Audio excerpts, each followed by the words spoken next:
seguinte, para eu começar a falar aqui, eu preciso contar um pouquinho, assim, muito brevemente, de como que é a história do Ateliê Safira. Então, o Ateliê Safira começou precisamente em 2013.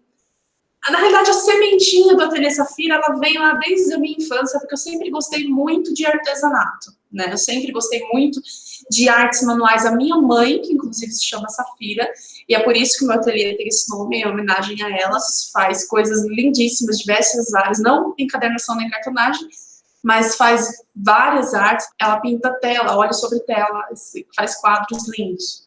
Inclusive essas flores que estão aqui, ó, ela também faz, são flores de papel. Foi ela que fez na última vez que ela esteve aqui com a gente. Então, a sementinha do artesanato, ela foi plantada lá na minha infância. E aquilo foi, né, de certa forma, ficou ali meio incubado por um bom tempo.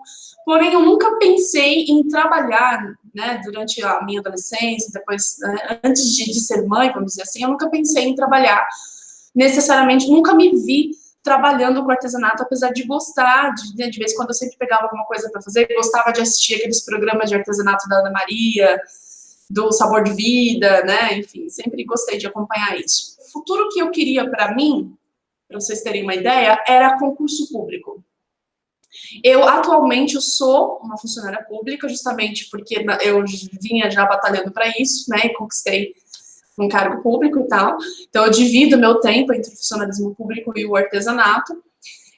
Porém, na época, eu não tinha um foco para mim. Eu queria galgar concursos grandes e altos, que eu ganhasse bem e trabalhasse num escritório com a pilha de processos. Eu achava aquilo o máximo, né, muito bacana e tal. Só que aí, uma coisa é o que você sonha para você, outra coisa é quando você começa a viver essa realidade. Então, eu passei em concurso, não era o concurso que eu almejava, né, o meu foco, mas eu passei, e comecei a trabalhar numa área administrativa, muito burocrática, extremamente burocrática, comecei a mexer muito com papel, e apesar de eu sempre acreditar que eu gostava daquilo, eu comecei a perceber que não. Comecei a perceber que, peraí, não é bem isso que eu quero. Tanto é que na minha adolescência eu fiz cursos, fiz ETEC de administração e tudo mais. Aí eu comecei... Então eu achava que a administração era o meu foco. Mas a vida foi me mostrando coisas diferentes, foi me mostrando outros caminhos. Aí eu comecei a seguir pelo lado da humanas. Pouco depois de eu me casar, eu ingressei na faculdade de psicologia, e sempre gostei do tema também de psicologia, até então artesanato estava completamente fora de cogitação, né? E cursei o primeiro semestre, foi muito corrido, muito puxado.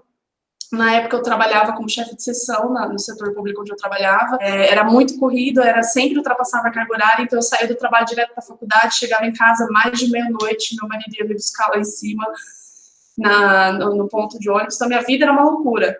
Então, esse primeiro semestre de faculdade foi assim, até que em 2011, por coisas do destino ou planos de Deus, né, eu sofri um acidente, e nesse acidente, foi um acidente relativamente grave, eu tive um traumatismo crânioencefálico e fiquei em coma por uma semana. Fiquei internada, fiquei afastada do trabalho 6 meses, perdi a matrícula da faculdade, enfim, e aquilo foi, de certa forma, um divisor de águas, foi uma maneira de rever, né, a minha vida e os planos, as coisas que eu queria. Comecei a enxergar a vida de uma forma diferente. Mas retomei a minha vida. Depois que eu me recuperei, graças a Deus, não tive grandes sequelas, consegui me recuperar bem e voltei a trabalhar. Pensei em voltar e retomar a faculdade novamente, mas alguma coisa me dizia que não era aquilo. E aí, pouco tempo depois, em 2012, depois de uma viagem que a gente resolveu fazer, né, depois de ter passado essa tormenta do acidente e tudo mais, foi bem complicado para mim, para minha família, as pessoas mais próximas de mim.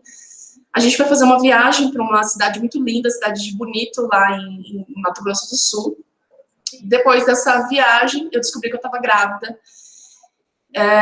E o Renan estava a caminho. Quem acompanha a gente sabe que o Renan vira e mexe aparece nas nossas lives, né? Ele é um Robert, ele adora aparecer nos vídeos. E assim, esse foi o ponto crucial para mudar a minha maneira de ver a vida e de ver aquilo que eu queria para a minha vida. E eu comecei a enxergar o artesanato com olhar para o artesanato com um pouco mais de carinho. Até porque eu gostava de fazer as coisinhas para ele, eu estava no meio da gravidez, eu preparei todas as lembrancinhas do chá de bebê, a decoração. Então, aquele foi a primeira, vamos dizer assim, não o primeiro contato, mas a primeira dedicação, né, a essa questão do artesanato. E é você que está me acompanhando, você que é mãe, você que é pai, não sei se tem algum rapaz acompanhando a gente, mas enfim. Você sabe que quando a gente entra nesse mundo da maternidade, nesse mundo de filhos, de pais e filhos, a vida muda completamente pra gente. Há coisas que a gente antes não dava prioridade, passam a ser prioridades na nossa vida, e coisas que antes eram de suma importância deixam de ser relevantes, né? E eu comecei a perceber que falei, peraí, não, eu não quero um trabalho que me tome 10 horas do meu dia, de segunda a sexta, às vezes sábado, para eu chegar em casa e ver meu filho quase na hora de dormir, entendeu? Tudo bem que tem aquele período da licença maternidade, mas e o resto? Né? E a infância dele, eu quero estar perto dele, eu quero acompanhar isso.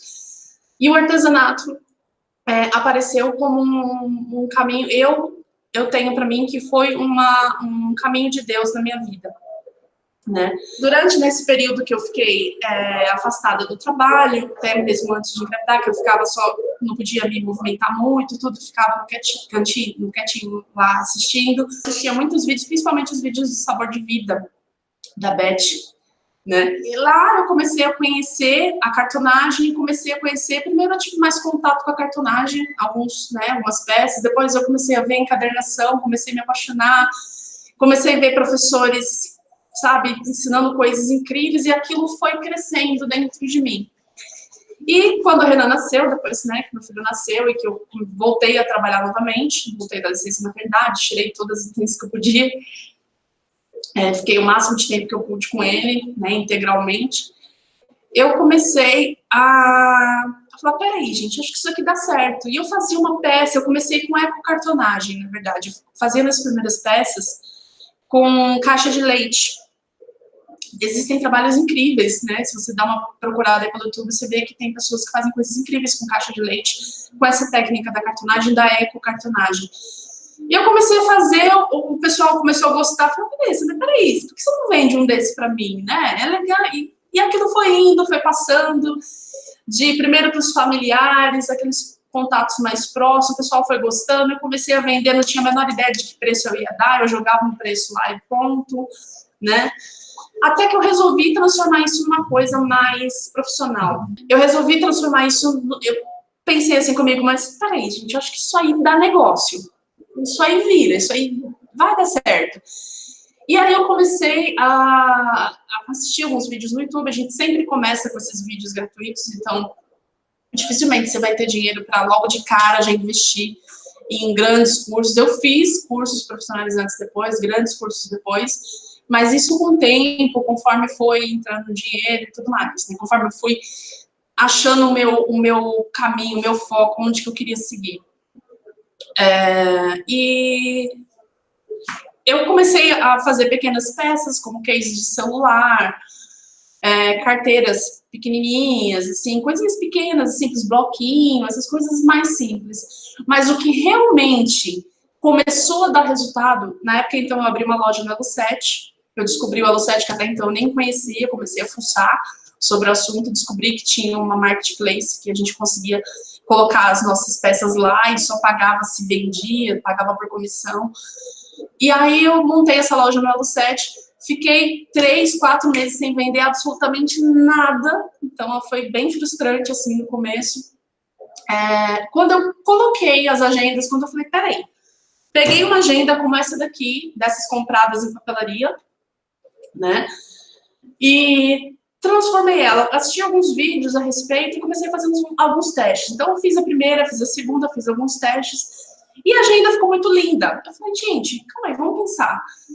Uma agenda é um ótimo presente para o final de ano, por exemplo, para um amigo secreto. A primeira coisa que eu pensei foi um amigo secreto. Um amigo secreto, ele gosta de... Aliás, não só amigo secreto, qualquer pessoa, né? Gosta, eu acho que se sente mais especial quando ela ganha alguma coisa que ela sabe que foi feita para ela. Então é diferente eu comprar essa agenda numa papelaria de bairro, ou numa grande papelaria que seja, e te presentear com ela, né? Uma coisa que foi feita industrialmente. E outra coisa é eu te dar uma agenda que ela foi pensada em você. Ela foi... A pessoa que te presenteou, ela pensou na estampa que combinaria com você, no tema que combinaria com você, ela pensou numa dedicatória, ela pensou em colocar o seu nome. De repente, você tem uma profissão, você é advogado, você é um dentista, você é, sei lá, e ela fez aquilo customizado, naquele estilo para você. Então, aquilo começou a instalar na minha cabeça, eu falei, peraí, é assim que eu vou fazer. E foi assim que eu fiz.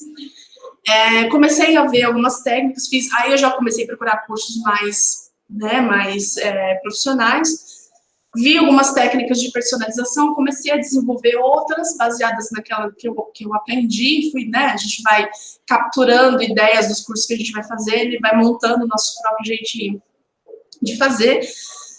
E começou a dar certo, começou a vender, de repente, em pouco tempo, a agenda era o produto mais vendido dentro da loja. Eu vendia uma coisinha ou outra ali, de outra peça, mas a agenda, principalmente no final de ano, nessa época, meados de outubro, até a primeira quinzena de dezembro, estourava em venda. Então, conquistei várias coisas com esses, né, lá nos primeiros anos de Ateliê Safira.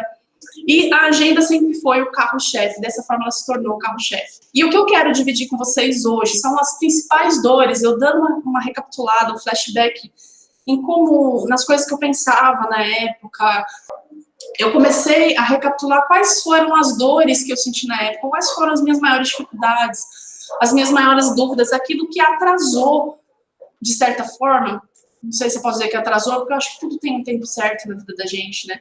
E procurar estar passando isso aqui para vocês nesse treinamento. E outra, é um curso que não é aquele curso que você compra e você faz a aula e depois você esquece dele. E tudo isso já é incluso dentro do curso, que é bacana. Mas a gente vai conversando a respeito disso no decorrer do caminho. Compartilha essa live pra gente, que vai ser bem bacana. Quanto mais gente a gente conseguir reunir dentro da sala, melhor. Porque as dúvidas que a outra pessoa tiver também pode ser, se não for sua dúvida agora, pode ser sua dúvida futura, então ajuda o nosso conteúdo a ficar mais enriquecido, tá bom?